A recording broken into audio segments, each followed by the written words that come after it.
What's going on, guys? It's Lee Van Dam here, and we've got some news from Brave Exvius, so let's go ahead and get to it.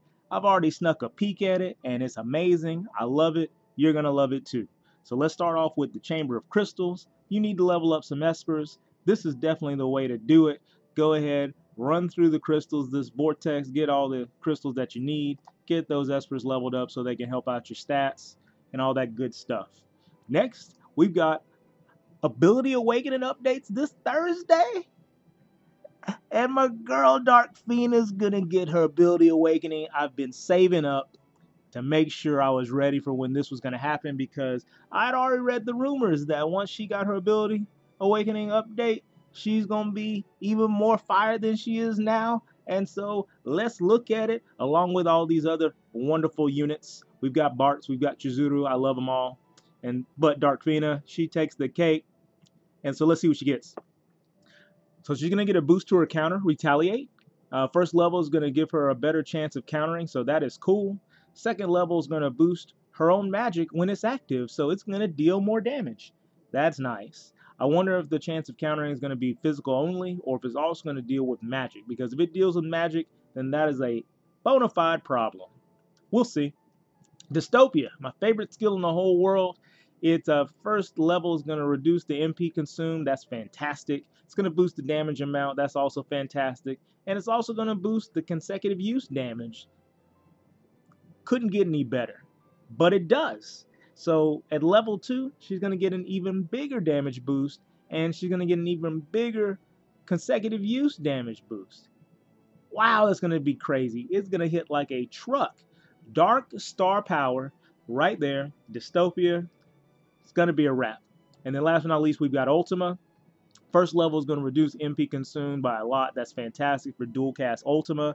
And the second level is what everybody's been talking about over on the Japan version of the game, Japanese version. It's going to boost your unmitigated damage, but more importantly, it's going to increase your hit count so that way you can chain into it even better.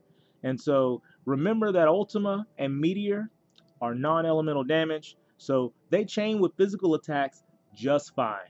And so that's going to be even more rude than it already is. I can't wait. I've been saving up all my material so I could level these up. And so I will be ready as soon as it drops on Thursday.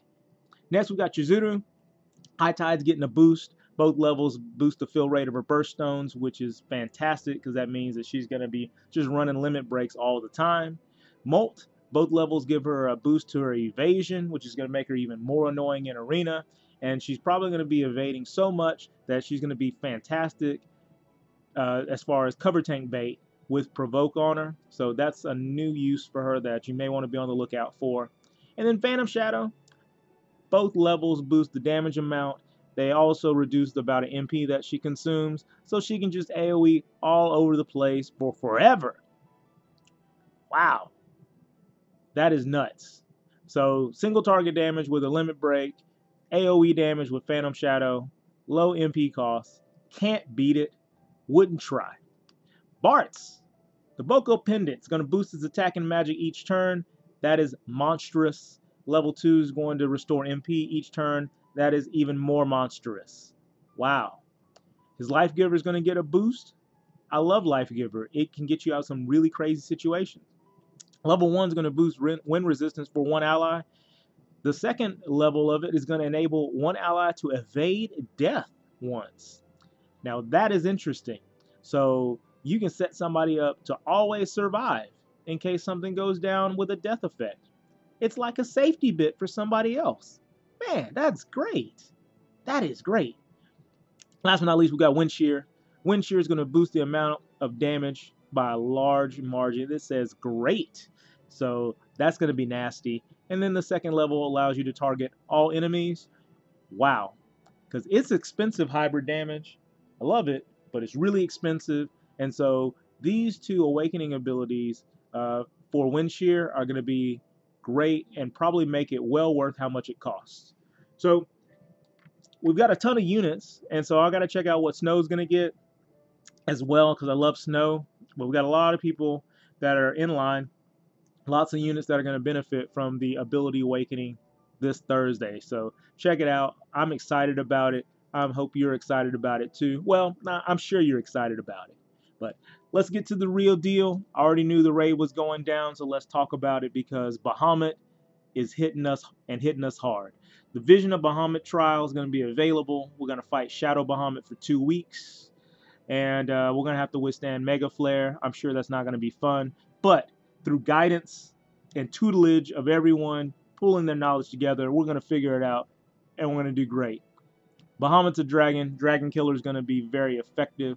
And jump abilities are awesome because if you know Mega Flare is coming, you can just leave. You can exit the premises. You can jump, and then when Mega Flare comes down, nobody's home.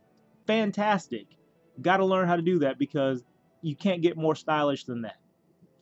If we complete the missions, we get rewards. We're going to get a Trust Star Moogle for winning. Fantastic. No green magic. We get 10,000 raid coins to help us summon some stuff. That's cool. That's probably going to be difficult with no green magic. We'll have to see how that runs. We've got if we defeat Shadow Bahamut with an Esper, we get a King Burst Pot. Nice. I actually don't know what the King Burst Pot does. So if you can let me know down in the comment section below, I greatly appreciate it. And then in Party of 5 or less, we get 2 rare summon tickets. I've been trying to hold on to summon tickets now because I haven't had the best of luck summoning until something super snazzy came along. And so we'll see if this event has what it takes for me because I need my luck to turn around. Now, don't get me wrong, my party's nice, but you know, I want some more nice things. I really do. So we enlist the help of Roberta and other memorable characters from the Dragon Killer summons in order to defeat Shadow Bahamut. So we've got Roberta, we've got Zyrus, we've got Kain and Firion. We know about Kain and Firion. We're going to learn about Roberta and Zyrus today. Dungeon's going to be in the Vortex. Can't use Lapis to continue, so good luck to everybody. I'm sure we're going to have a great time and we're going to learn a lot during these 2 weeks on how to get this done. Let's go to the raid event because this is where it's all at. This is the reason we're going to be spamming this for 2 weeks. Vision of Bahamut Raid event. Bahamut's awake. He's got all his power back. King of Dragons is here. King of Espers is here. He's ready to go. Are we ready? I don't know. I guess we'll find out though. It's going to be running for 2 weeks. When we have the raid event, we're going to inflict damage and reduce his max hit points. Every time we kill Shadow Bahamut, it's going to get a level. Higher level Shadow Bahamut we kill, the more raid coins we get per encounter. So keep that in mind. And we're going to collect the Bahamut raid coins. If you were at the last raid event, you know what goes down. Final Fantasy 14, you summon a bunch of stuff. You get units, you get Trust Masters for units, you get tons of Trust Masters for units. This is a great thing because if the Trust Masters on the summit, on the units that we're summoning this time around are great versus dragons, that's going to help us out. So hopefully that's going to be the case, but we'll see in just a second. Lots of rewards, Trust Moogles for specific units, summon tickets. You're going to get ranking rewards as well. We're getting recipes for stuff.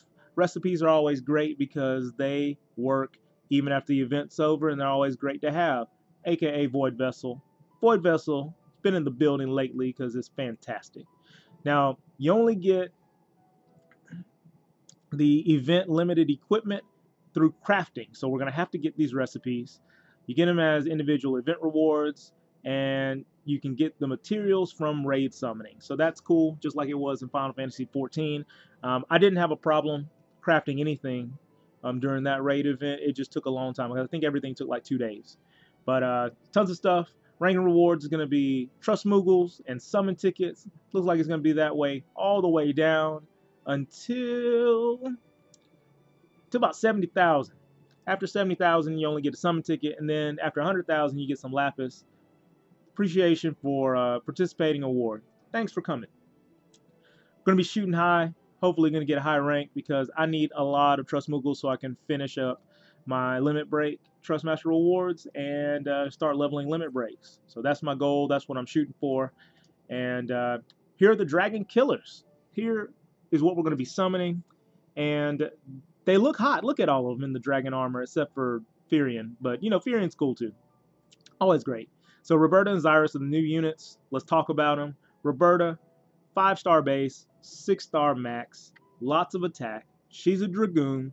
Her Trust Master is a spear with Dragon Killer on it and high attack ridiculous. If you pull her, she's going to put in some work. She's going to put in some real work.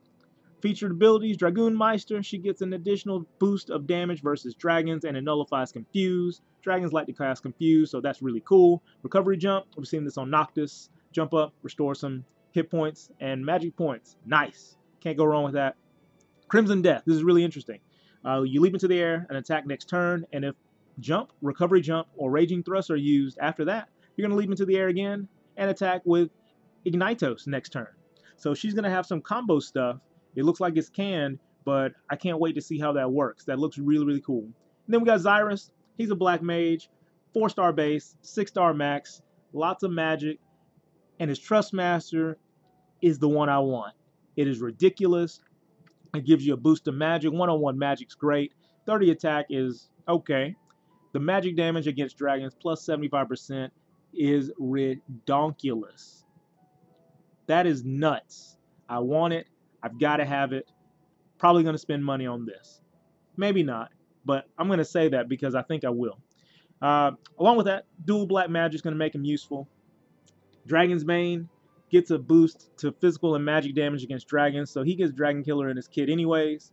Blood Pulsar, it's magic damage to one enemy and it increases power with consecutive use. Reminds me of Dystopia. I wonder if it's going to be non-elemental, because if it is, that means it's going to chain even harder, so that's fantastic. We got Furion, 3-star base, 6-star max, fantastic. If you haven't gotten him yet, this is a good time to get him. Got good attack. Furion's got a lot of killers, and so that's what makes him so cool, because he does improve damage against almost everything. Trust Master is pretty cool. Heavy armor can be nice, but you really want him for the killers. And so he's a great unit to have for this too. Boost physical damage against dragons. Finbriar, it's his final skill. Deals unmitigated damage to one enemy, but the killers boost the damage up really, really high. So that's what you're going to be on the lookout for. Legend Killer, extra boost against beast, demons, and dragon monsters. Can't beat it. Love it. It's going to be great for this event. And then we got my boy Kane from Final Fantasy IV. Kane, the original jumper. 3-star base, 5-star max. Great unit. Limited because it's 5-star in this current stage of the game. Gungnir, 90 attack. Great spear, can't beat it. Dragon Killer, so he's going to be helpful with the extra damage against dragons. Dragoon Spirit, boosts the damage on his jumps. And Dragon Dive, jump to the air and attack one enemy next turn. So if you got a lot of units with jump, like Noctis, like Kane, if you happen to snag Roberta, and you can just jump out of the way and Mega Flare, that's probably going to be fantastic. So we're going to see how that looks. Roberta's design with the pet dragon reminds me of dragoons from Final Fantasy XI. It's really cool. I love the pet dragon in that game, and so I wonder if that's going to have some take on how she plays and what her abilities do. What do you think of everybody? I love what's going down come Thursday. I get my ability awakening, and then I'm going to be running to try to get that rod from Zyrus, because that thing is sick. It is sick. I can't wait. Can't wait until this weekend. Got some stuff to finish up on Shadows of the Empire, so I'm going to knock that out probably today or tomorrow. But let me know what you think of this event coming up in the comment section below. I'm excited about it. I hope you're excited too. The raids, if they run like they have before, give us a great opportunity to level up a lot of units, to get a lot of prizes. So you better make some unit space available, because they're going to clog it up once you start raid summoning. But, you know, I appreciate you guys coming out as usual. If you like this, throw me a like. If you haven't subscribed, subscribe already, because we go over a lot of news for not only Brave Exvius, but other games. And be sure to share this with your friends. Let them know that you're leveling up with Lee Van Dam. And as usual, you guys take care. God bless.